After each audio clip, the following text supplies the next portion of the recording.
This is exactly how I would handle finance requests in Monday.com so they no longer sit in your inbox and get lost and people get frustrated and delayed.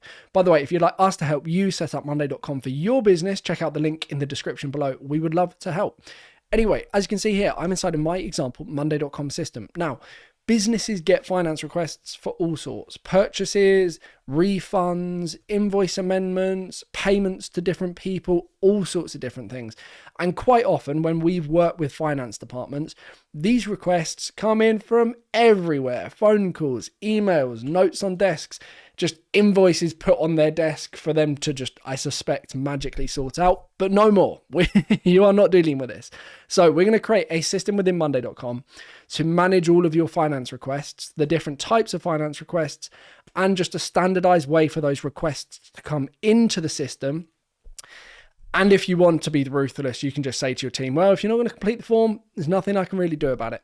So let's walk through the setup. As you can see here, Monday.com system, plus button, top left-hand corner. We're going to go ahead and create a new board. This is going to be our finance requests board. You will now live in this board here. Privacy options can be main, private, or shareable. I would probably select private, given that you only want you and select individuals to have access to this board, as I suspect there will be sensitive financial information on here. Main obviously would mean that everyone would have access to this board that has access to the Monday.com system. And then what we can go ahead and do is select what we're managing in this board. Now, in this instance, obviously, we are just managing requests. I'm just going to leave it as requests and go ahead and create board. So now we have our finance board. The first thing we want to do is set up the groups. So we've got submitted. So these are submitted requests, or at least I think this is how you should do it. It's entirely up to you. Submitted requests. And then we have, what should we have? In review. So in review requests. And then we'll have completed requests, or accepted / completed requests. And then we might have declined requests because I'm sure some requests get declined.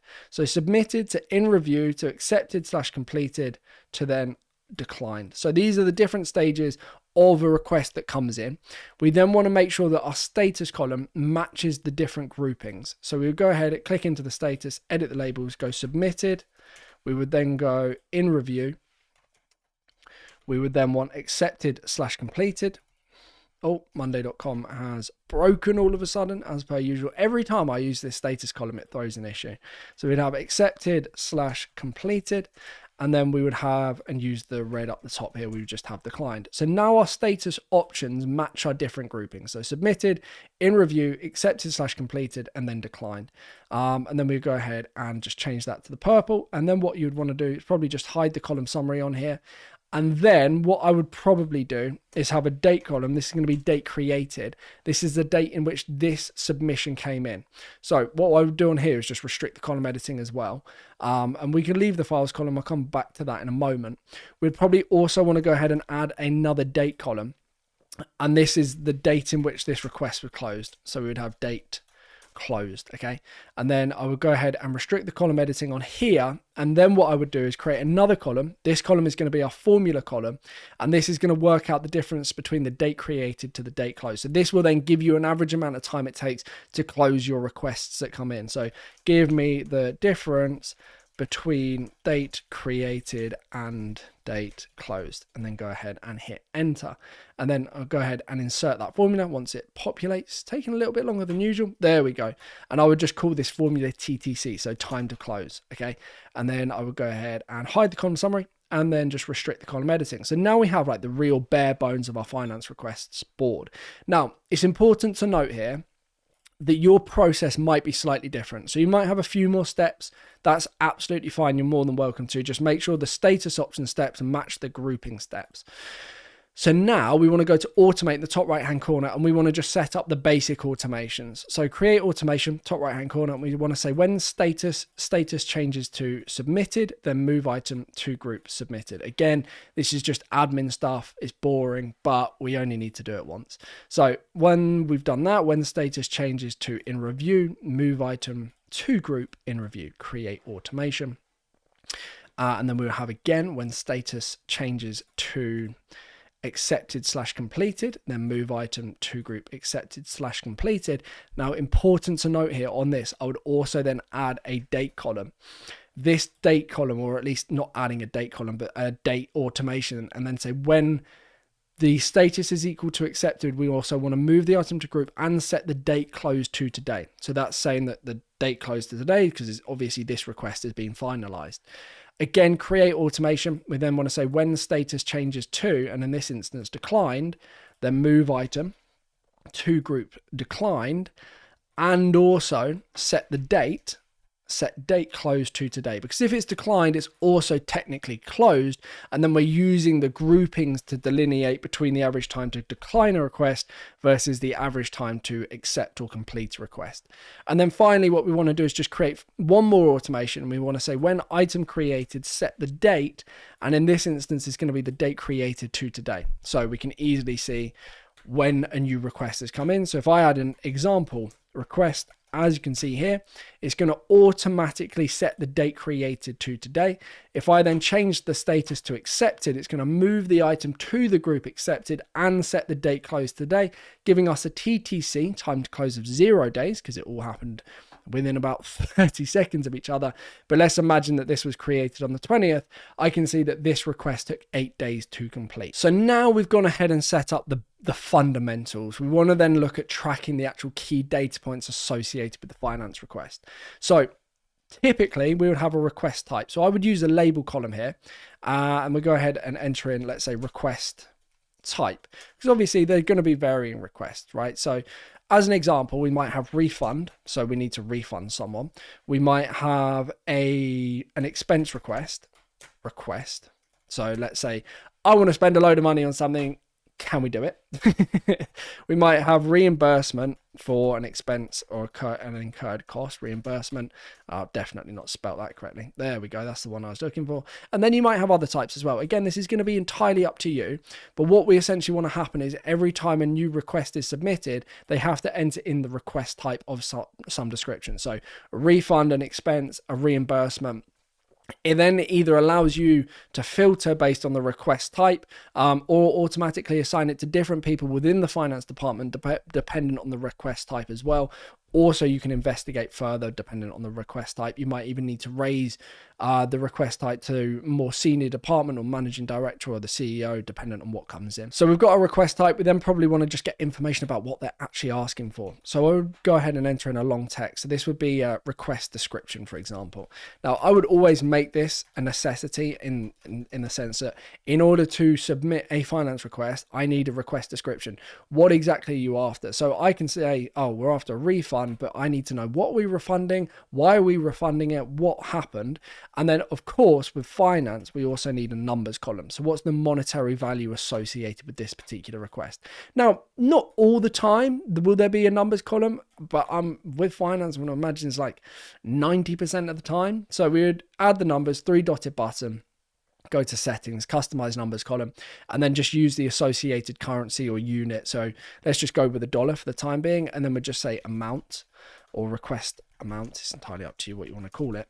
I would also just hide the column summary here, and then every time a new request comes in, we would have an associated amount. So let's say this request was a $50,000 refund request because we made a mess of the project, as an example. So now you can see that that request has come in. We then might have other data points. So we might have, let's say, a date column, and this is going to be the due date or requested due date of the payment. So due date. This means that it needs to be paid by a particular date. Okay, so I can say, and this would be the person submitting the request. So they would say, we need this paid by the 30th or the end of the month. And I mean, there's not necessarily a requirement in order to complete the form, have a due date, but I think it's helpful. I would also then have a status column, which states the status of the payment as well. So if you are having to make a payment, you would probably also have a payment status associated here. So we would have unpaid or let's just say outstanding, and that would be our default label. And then we would have scheduled, I suspect, because I know finance people schedule things, scheduled. And then we would also then have paid. Okay. So outstanding, scheduled, paid. It would be one of those three options. The default is outstanding. Or if there's not a payment associated, maybe you wouldn't use the standardized one. You would add a new label. This would be outstanding. So you would have to set it as outstanding automatically. The gray is a default label. So every single finance request that comes in will be the default, which is gray. Typically, you either leave it empty unless 9 times out of 10, let's say it's always going to be outstanding. Then you could change it to the status not applicable. And you could have that in, let's say, black, that clearly delineates that it's not applicable here. So I hope you see what I mean, in the sense that we're assuming that every single request has a payment status unless stated otherwise not applicable for this particular request. So the next thing that we want to look at is the files column. Now, the files column was automatically populated when we created this board, but I mean, look, it's not overly complex. Essentially, all we're asking for is supporting documents. So is there an invoice? Is there, if we're doing a refund, for example, like, can you actually provide proof of what's happened, like email conversations? Obviously, this request needs to be processed, so we need evidence and context around it. So this will allow the person submitting the finance request to submit relevant information here. We also then want to track, well, who actually has submitted it. Now, I suspect in this instance, it's only going to be internal people submitting the information. However, I would still want to track all of their data, as in phone, email, and name, as opposed to just an associated user within Monday.com. The reason being is it just means that it's easier to communicate. They also may not have a Monday.com license. So if you have a larger organization and you've got field operatives that don't have a Monday license, then you need to account for all instances. So I would have an email, just add an email column. I would also have a phone column, and that was to request a phone. You might not need a phone, in all fairness. And then you would just have a text column, which is going to be the requester name. So I'll then go ahead and just reposition this here. Text is going to be requester name. We would then have the email address for that particular requester and the phone number. So I'd probably just write in requester email. And then finally, we would have requester phone. There we go. So when they're submitting the form, they just have to make sure that they enter in this information. Very, very simple. Now, a couple of other niceties, or one other nicety, I suppose, is we can relate this to the department that's requesting this. Now, the reason we might look to do this is because we want to track spend or requests by department. So I would have a label column again, and then this would be our department. And then obviously we can just see who is asking for obscene amounts of money every single month. So I suspect it's going to be marketing, but we would have a marketing department, a sales, we might have, let's say, projects team, and then we might have, let's say, management as an example. And then we could easily see who's actually requesting the information. You could then, and we'll come on to creating reports in a moment around all of this, but then we could see spend by department and then spend per month by department and things like that. So now we've got the basics set up. Of course, and I really want to emphasize this, you can tweak and change and optimize this however you like. You can add data points, remove data points. I'm sure there's stuff that's probably missing. But the next thing that we're going to want to do is have a form to capture all of this information. So press the plus button in the top left-hand corner. We're going to go ahead and create a Monday.com form. Now, to add more complexity to this, quite often when we're working with larger organizations and setting up Monday.com systems for the entire organization, we'll have something called a global form. This global form will be a form for many things. It's like a Swiss Army knife of submission requests. Okay, so you might have within the global form, sales requests, marketing requests, finance requests. So they would say, what are you submitting for? And they would say finance. And then it's like within finance, what precisely is it that you want? And then they would come onto this form. What you don't want to have in a wider organization is like 10 different forms, 20 different forms. And they've got to go and find the link to that form to make the submission. That's where the global form, they just have one link to one form. And then within that, they can select exactly what they want, kind of go down the spider web of questions to get to the form, or at least answer the questions that are applicable.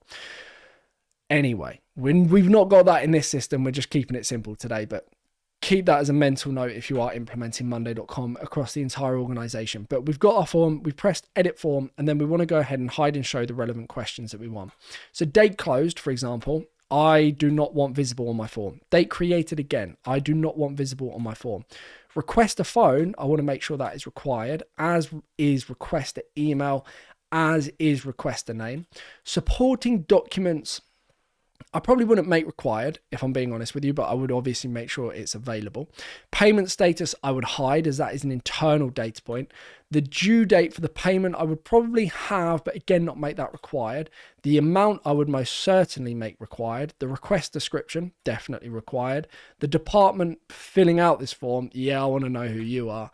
Request type, yeah, absolutely needs to be added. The status can be hidden because the status, again, is an internal thing. The person we don't need, and then the name, so this can be the request name.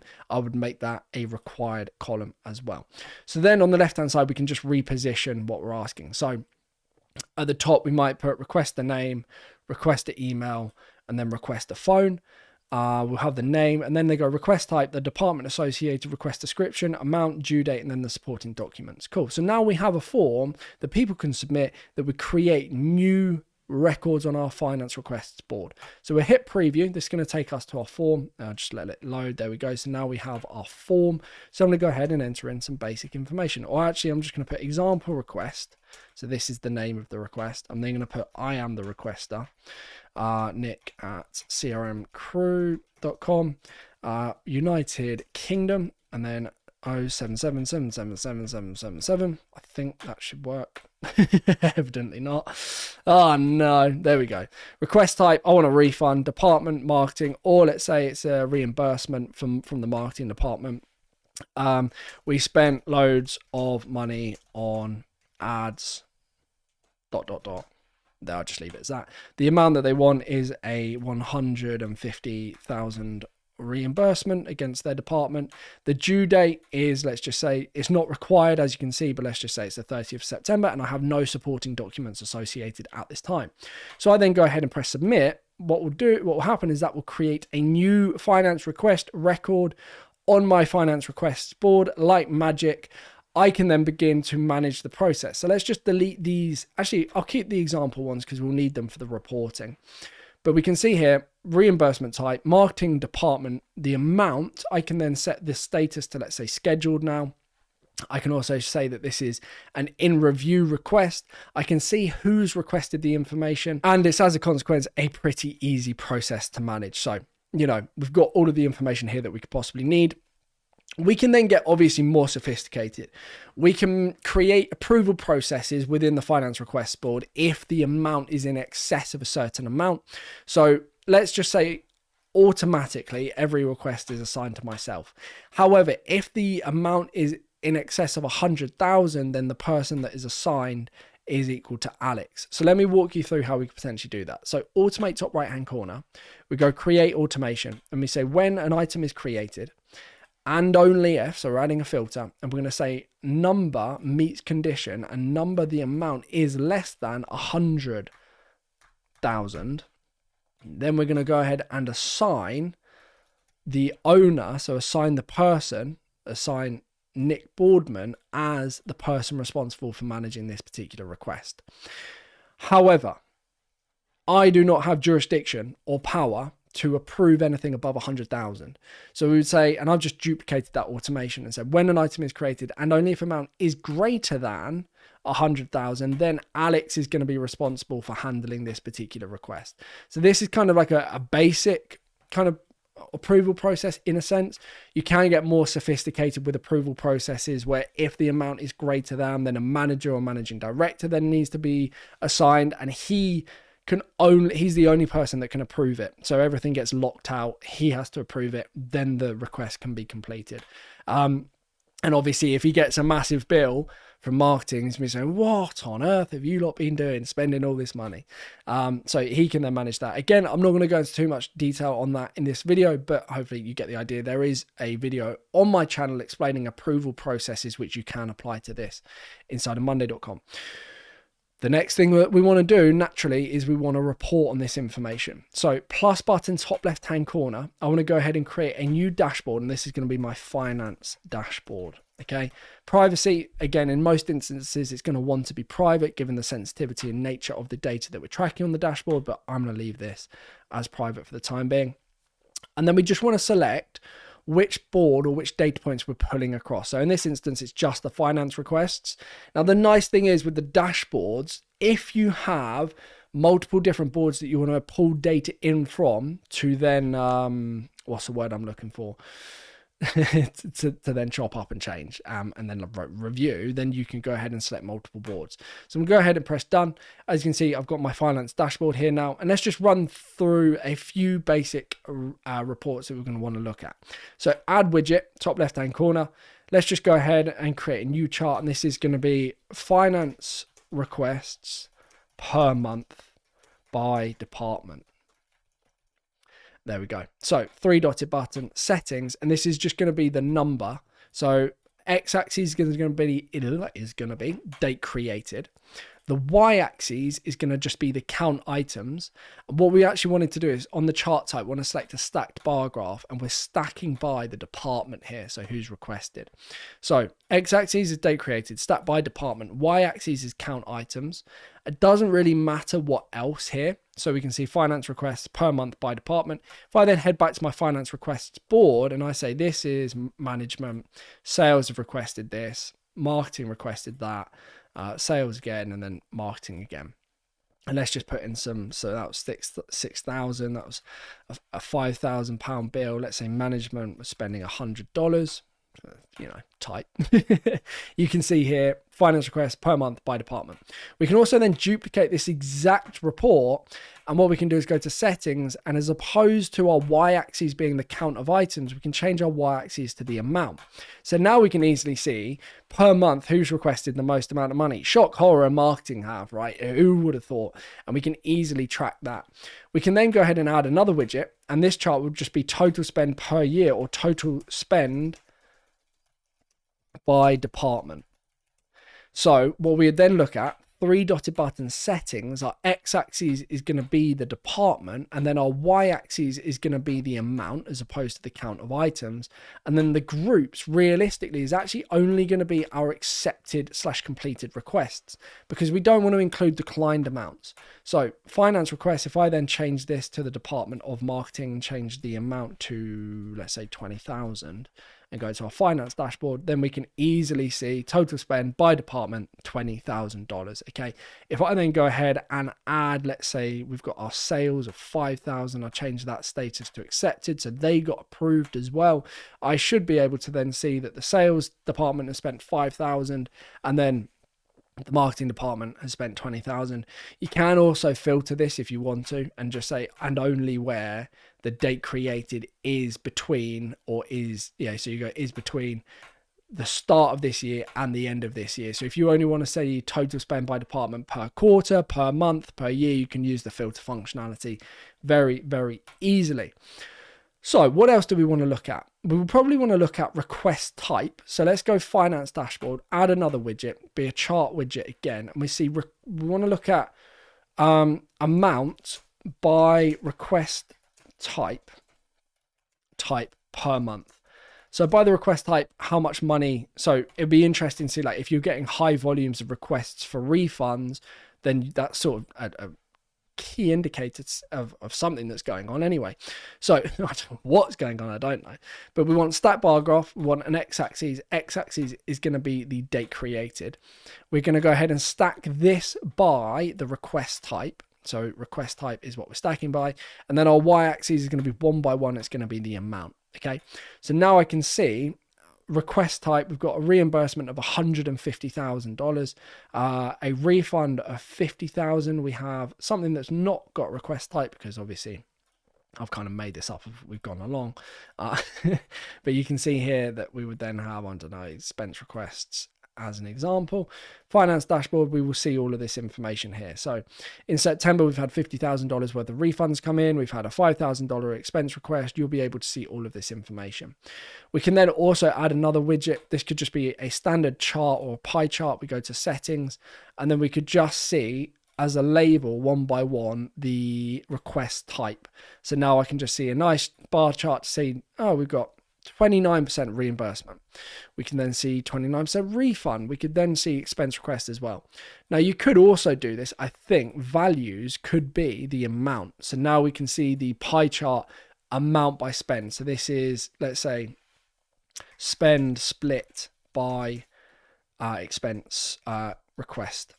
type. That's what we're going for. Request type as an example. So spend, and then we can see we've had $156,000 in reimbursements. And this is obviously totality. Okay. So go back to our finance request. I'm just trying to see what else would be quite interesting. We could see the amount of payments that are scheduled, for example. We could get an average amount by request, and we've done department, we've done request type. Let's get an average amount by request. So add widget, this time it's just going to be in numbers, and we'll position this up the top here, and then we just say average request amount. So this is always quite interesting to see. 3-dotted button, settings, we want the amount, so that's absolutely fine here, columns amount, and then customize, we want to put in the $ or the currency that we're using. I would change the decimal places to manual and just have 2 decimal places, and then we're going to hit average. So now I've got an average amount that is requested in the finance request board. I mean, that's high, right? Like, I feel sorry for any business that's having to deal with that as an average request amount. But yeah, I suppose larger organizations, they'll have stuff like this. So you've got that available to you. And then we could just look at, we could add a widget, and let's just say another numbers column. And then we want to see scheduled payments amount. So this is going to show us all of the money, the amount of money that's scheduled to come out. So again, numbers column is going to be the amount, customized going to be the $. I would go manual decimal places, just 2 decimal places, 281,100.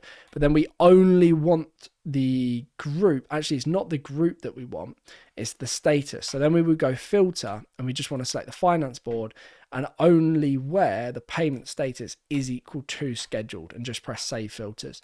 So you can see here we've got $150,000 of scheduled payments to come out. Now, if you wanted to get more sophisticated, which we typically always want to, we could tie in the due date with the payment status. So we go back to our finance dashboard, and we'll go to we'll create a chart in this particular instance. And this is almost like cash flow. So scheduled payment dates by amount. I mean, there's a better name for that for sure. But we go to 3-dotted button, go to settings. And in this instance, our x-axis is going to be the due date, or what we might want to change the due date to payment date, for example. And then our y-axis is going to be the amount. And now I can easily see the scheduled payment dates by amount. And then I'll just go ahead and filter. And I just want to say, and only where the payment status is equal to scheduled. So now I can see that I've got a scheduled payment of $150,000 coming out in September. Let's just go ahead and change this to scheduled as well. Make this in, I don't know, let's say this is October. I can now see that I've got a payment of $6,000 coming out in October, $150,000 in September. This is inevitably going to make your cash flow or managing cash flow a little bit easier.